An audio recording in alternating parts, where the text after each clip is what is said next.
নির্বাচনের সময় সুন্দর সুন্দর কথা বলে কিছু টাকা, কালো টাকার দৌরাত্বের কারণে অনেকে আমরা বিবেককে বিক্রি করে ফেলি, যার কারণে আমাদের দেশটা অশান্তির আগুনে সর্বত্র ধাউ ধাউ করে জ্বলতে থাকে।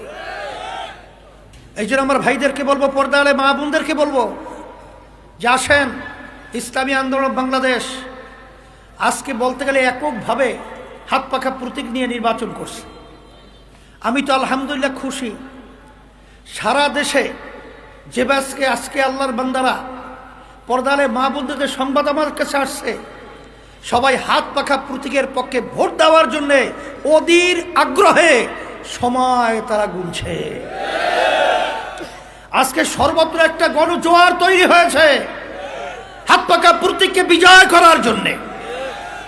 আমি সম্মানিত ওলামায়ে কেরাম, সম্মানিত ইমাম এবং অন্যান্য যারা বিশেষ করে ইসলামকে ভালোবাসেন, দেশকে ভালোবাসেন, আমি জানি এবং আমাদের মেজবা বলছেন হক্কানি ওলামায়ে কেরাম ইসলামী আন্দোলনকে তারা ভালোবাসে এবং পক্ষে তারা কথা বলেছে।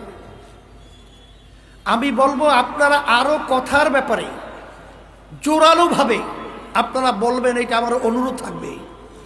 কারণ আপনারা যদি না বলেন, যারা দেশপ্রেমিক রয়েছেন, ইসলাম প্রেমিক রয়েছেন, হক্কানি উলামায়ে কেরাম রয়েছেন, ইমাম আইম্মা এবং মুয়াজ্জিন সাহেবেরা যারা রয়েছেন সম্মানিত, আমি সকলকে বলবো যদি আপনারা কথা না বলেন, আপনারা এই অবস্থান তৈরি না করেন, তাহলে এই জমিনের ভিতরে আবার আগাছা জন্মাবে।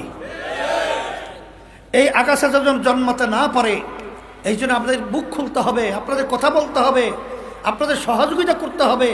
তাহলে আল্লাহর ফজলে করবে ইসলামী আন্দোলনের পক্ষের হাত পাকা প্রতীকের প্রার্থী আল্লাহর প্রতি বিজয় হবে ইনশাআল্লাহ।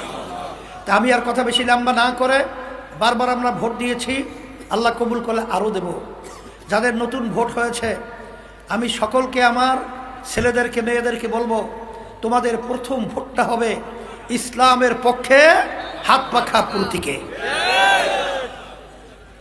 বিশেষ করে আমি আপনাদের সকলকে উদাত্ত আহ্বান জানাচ্ছি যে আমরা যদি এই কয়েকটা দিন আমাদের শামসুদ্দা আশরাফি সহ হাত পাখা প্রতীকের পক্ষে আমার ভাইদের কাছে, মা বোনদের কাছে আমরা সেবা দাওয়াত পৌঁছাতে পারি, আমার মন বলছে যে আল্লাহর রহমতে হাত পাখা বিজয় হবে ইনশাআল্লাহ। এই কাজটা আমরা করার জন্য রাজি আছি তো? কে কে আসি রাজি? একটু হাত উঠে দেখায় তো ইনশাআল্লাহ। আল্লাহ দেখুক, আল্লাহ আপনি কবুল করে নেন।